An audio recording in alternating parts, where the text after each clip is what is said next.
Eh bien, bonjour à tous.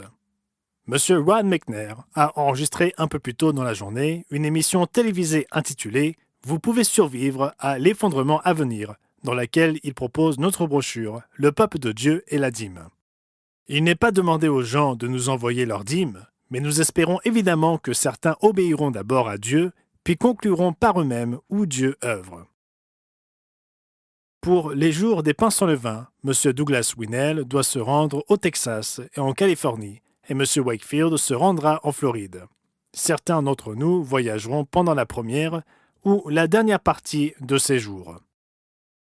M. Rob Tyler rapporte M. Paul Kearns et moi-même étions au Vanuatu la semaine dernière pour rendre visite à nos membres du village d'Orap sur l'île de Malekula.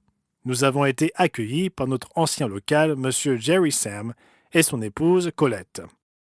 Au cours de notre visite de 4 jours au village d'Orap, nous avons eu l'occasion de donner une nourriture au temps convenable grâce à 2 études bibliques axées sur la signification des jours saints et la signification de la Pâque. Nous avons également organisé des sessions de formation ministérielle et expliqué en détail comment fonctionne un programme du Club des orateurs. Pour une soirée divertissante, nous avons joué à la marche des pingouins que tous les membres ont beaucoup apprécié.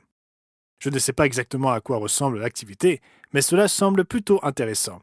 Comme c'est souvent le cas au Vanuatu, notre vol de retour à Port Vila a été annulé et nous avons dû prendre d'autres dispositions en empruntant un ferry. La traversée d'1 heure s'est transformée en un périple de 13 heures à sillonner l'océan, une expérience à mettre dans les annales. Vendredi dernier, ils ont organisé une étude biblique pour nos membres à Port Vila. Le lendemain matin, ils ont eu l'assemblée du sabbat et l'après-midi, M. Tyler a donné une conférence du monde de demain sur les signes du retour du Christ.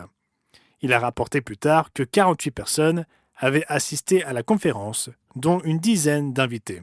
Cependant, au lieu de la manière habituelle d'atteindre les gens, la plupart étaient des amis invités par des membres. Il n'est pas sûr que certains soient appelés, peut-être 1 ou 2, mais la plupart des invités ont demandé plus de documentation, donc seul le temps nous le dira. Dimanche, M. Tyler et M. Kearns ont quitté Vanuatu pour les Fidji, où ils prévoyaient 2 baptêmes et le début du processus d'enregistrement officiel de l'Église du Dieu vivant aux Fidji. Ils vous demandent de continuer à prier pour eux et pour l'œuvre dans cette partie du monde. M. Tyler a ensuite mentionné qu'il sera à Christchurch en Nouvelle-Zélande pour la Pâque et le premier jour des pains sans levain, puis à Melbourne en Australie pour le dernier jour avant de rentrer chez lui. Depuis notre bureau régional canadien, M. Gary Molnar rapporte que le Canada a bénéficié d'une forte croissance des revenus avec une moyenne de plus de 5% au cours des 3 mois du premier trimestre. C'est donc une très bonne nouvelle.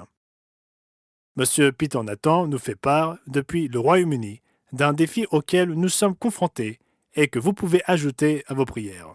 L'Église utilise les réseaux sociaux pour faire de la publicité pour les brochures, le cours de Bible et la revue du Monde de demain.